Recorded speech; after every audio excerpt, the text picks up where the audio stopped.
Hello there! So people know me for timing. I get requested to time maps nearly every day through a number of platforms, and I don't understand why. People say it's because they don't know how to time maps, and I do, but I find that hard to believe. Timing is one of the easiest things to understand about mapping, far easier than anything involving actual objects. All you need to time a map is patience.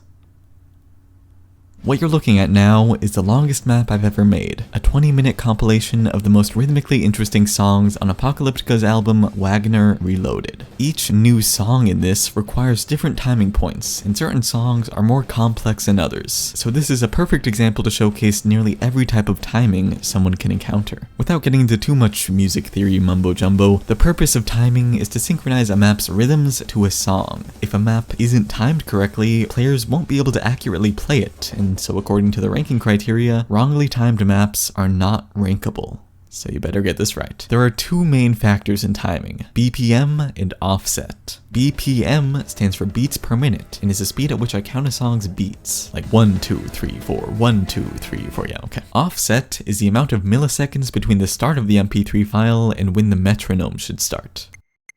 So let's find the offset and BPM for the first song here from scratch. This relatively loud sound is a good place to start the metronome, and therefore a good place to put a new timing point's offset. I can fine-tune the offset by using a low playback rate and listening closely to the impact of the first sound. I want this tick noise to come up at the same time as the song. That would mean that these things are synchronized. Well, you'd hope so at least, but relying on the first sound for a map's offset doesn't always work out. It's a good idea to compare Osu's ticking noise to other sounds as well, and to do that, we actually need to find the BPM. When I explained how to find BPM in my video about the editor, I said to tap along to the beat. That's the easiest way to figure it out, but it's kinda slow, and to be honest, I haven't done that in years. A timing point is 120 BPM by default, so I'll listen to the ticking noise and see if it's faster or slower than the song.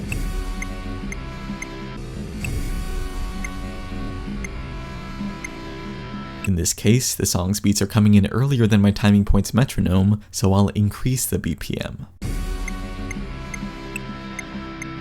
At 140 BPM, it's essentially the opposite. Beats come in after the metronome. With enough trial and error, I can figure out the exact BPM, which in this case is 130. The more you do this, the easier it is to recognize what a BPM is, so there's less guessing involved. It's also not that hard to figure it out because a song's BPM will almost never be a decimal. If you get something like 130.01, there's a good chance it's just 130 and you're wrong. But anyway, with BPM established, I can now double check my offset by precisely listening to any other beats with a lower playback rate.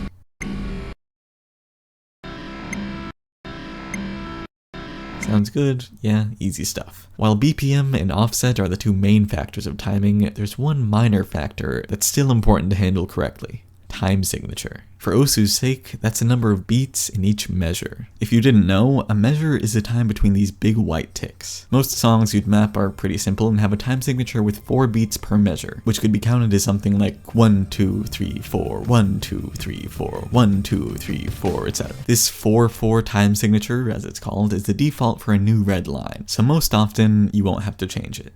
1, 2, 3, 1, 2, 3, 1, 2, 3, 1, 2, 3. Sometimes that number does require a change though. Because this song is repeating the same pattern in 3-beat intervals, it's pretty likely that the song's time signature is 3/4 as opposed to the usual 4/4. For the musically inclined people still cringing at my incorrect definition for time signatures, I say they're only used to find the number of beats in a measure because Osu only accounts for the numerator in a time signature's fraction. The denominator is permanently set to 4, so any music more complex needs to be dealt with through makeshift methods, like red lines used as metronome resets.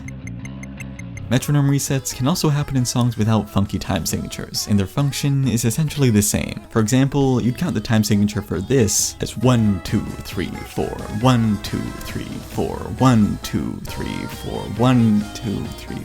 That doesn't sound right. At the chorus here, there needs to be a metronome reset because that's what the song does. Put in a red line and you get this. 1, 2, 3, 4, 1, 2.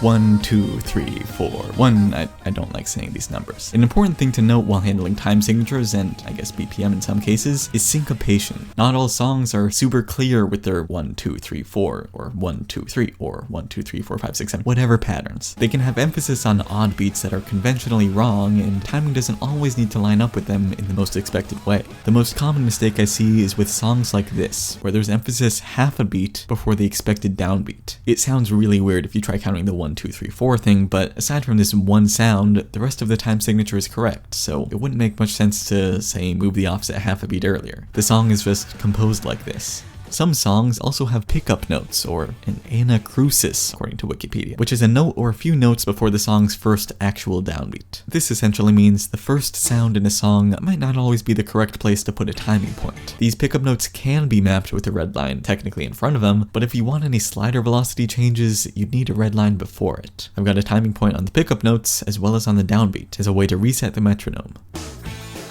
So yeah, a lot of information, but it's all pretty straightforward, easy to understand. Considering all of you play Osu, you're familiar with music to some degree and can probably feel this basic music theory stuff intuitively, even if you can't explain it. Now that we've covered the basics of timing, let's go more in depth with the controversy that arises from timing. First, there's a struggle of knowing if a timing point's BPM should be multiplied or divided by 2 to more accurately represent a song's beat. For example, I started this map with 130 BPM. It seems fitting given the equally loud drum beats on every white tick, but what about later on? This still does synchronize with 130 BPM, but the equally important sounds every half a beat and the conventional drum beat of kicks on 1 and 3 and snares on 2 and 4 makes me think it could actually be 260 BPM. However, there's also ways to argue that this is actually 130 BPM. Given that me and essentially everyone else playing Osu has no music theory knowledge and no access to official sheet music, it's hard to really judge what's correct. Yet, even so, lots of people adamantly argue for one side or the other, so if you've got a situation that's in any way ambiguous, go with whatever sounds most logical. If you're wrong, someone will definitely correct you. They always do. Most of the time though, a song's BPM will be obvious enough, and even if you get that wrong still, adjusting is an easy fix. Anyway, there's also the struggle of getting an offset exactly correct. It should be something objective, where you just place an offset precisely where the metronome should start, but music usually isn't something like a straight tone that's on or off. Instead, when timing, you have to account for the perceived impact of sounds. For example, listen closely to this. Okay, so the offset should line up with the cymbal and bass drum thing. To get it as precise as possible, you need to use a lower playback rate, and with that comes distortion and sound stretching. There is technically audio before the current offset, but it's not what players will perceive as the sound's impact in actual gameplay. When it reaches its peak is more accurate.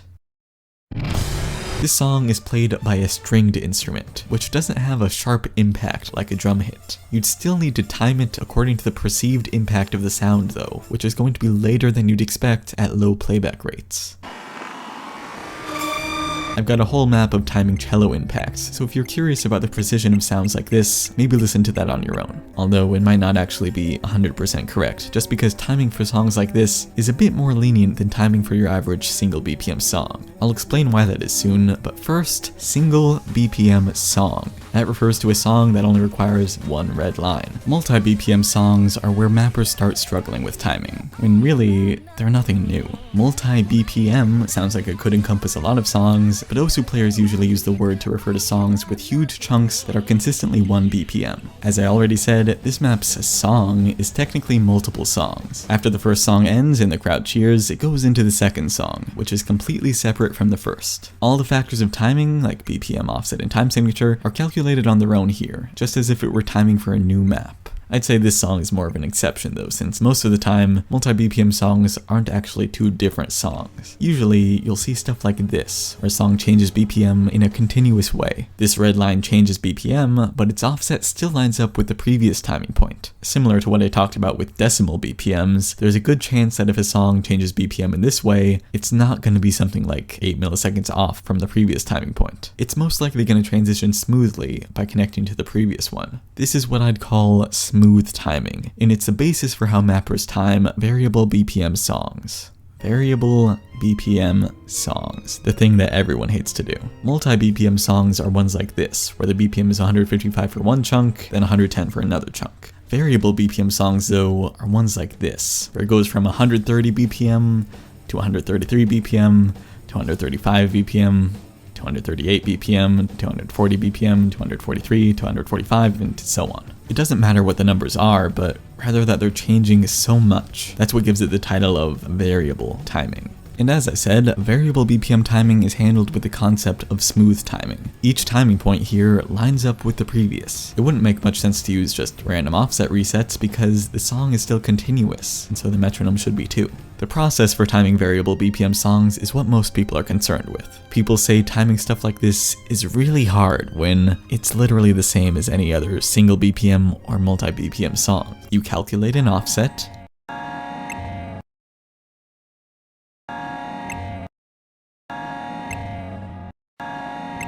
then the BPM for the following notes,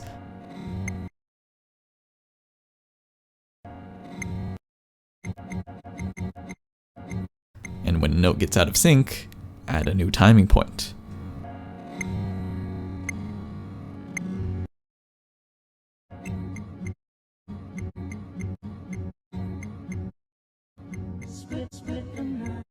Then follow the same procedure. It's long, it's tedious, it's boring, but that's how it's done. All you really need is the ability to time a single BPM song and a whole lot of patience. The process does require a lot of careful listening since you have to listen to essentially every individual sound and see if it's timed correctly, so if you want to watch someone actively time a variable BPM song with commentary, Charles445 made a video doing exactly that.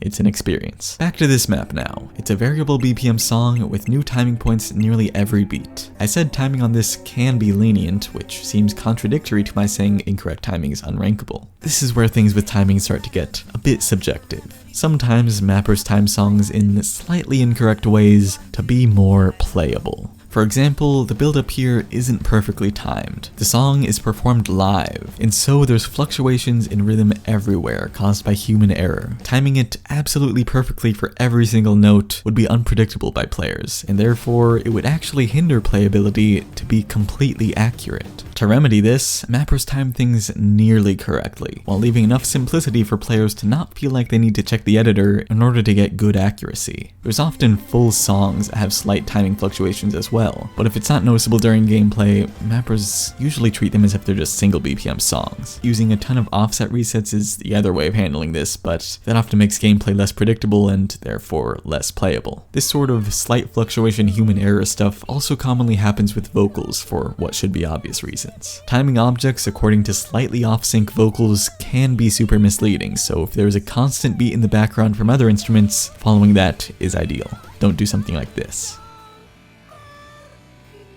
Of course, this isn't an excuse to ignore all correct timing. It's something dealt with case by case, and that means it's hard to really define what's acceptable or not. So simplification of timing points aside, the way timing changes are mapped also has a role in playability. For example, say you're playing this map. It uses a bunch of 1/2 rhythms, which you'd click at equal time intervals. That's how most songs are, and you've trained yourself to have a consistent sense of rhythm by playing Osu normally. However, this one group of circles is different. You can see that there's a relatively short amount of time between 3 and 4 compared to 2 and 3. In gameplay, you wouldn't be expecting this at all, and so you'd click later than what the circle requires. The first way to make this more playable would be by replacing 3 and 4 with a slider. By using a passive object where the unexpected change happens, there wouldn't be any problem with playability or timing here. The second way would be using a slider starting from 4, because slider head leniency allows a wider hit window than a circle. Even if a player hits 4 early, they wouldn't lose any accuracy. This doesn't really work for tournaments with score v2, but for everything else currently, it's a pretty valid method to handle unexpected timing changes. And, that's essentially everything important about timing in Osu. Timing in other programs, though, is also a possibility. For example, I said this Apocalyptica song compilation was a live performance riddled with inconsistencies caused by human error. If that's the case, why were there sections of consistent timing then? That doesn't make any sense. Well, by cutting and moving sections of audio around in an audio editor, Well, by cutting and moving sections of audio around in an audio editor, it's possible to make slightly variable BPM songs into single BPM songs. Most of my own maps are actually made from songs timed just like this. However, even though I prefer timing like this over timing in OSU, I wouldn't really recommend it. It may allow things to be more playable, but it could easily reduce sound quality if done incorrectly, or even if done correctly sometimes. It's a concerning trade-off, so it's not always an easy choice. But yeah, for real now, that's everything I've got to say about timing. If you still think you're not good enough at timing, it's not because it's hard. It's because you don't want to torture yourself with the most tedious activity in all of OSU mapping. Map simple songs, for both of our sakes. Anyway, thanks to these guys for supporting this video, as well as Shiro for giving me a few things to talk about. I'll see you next week.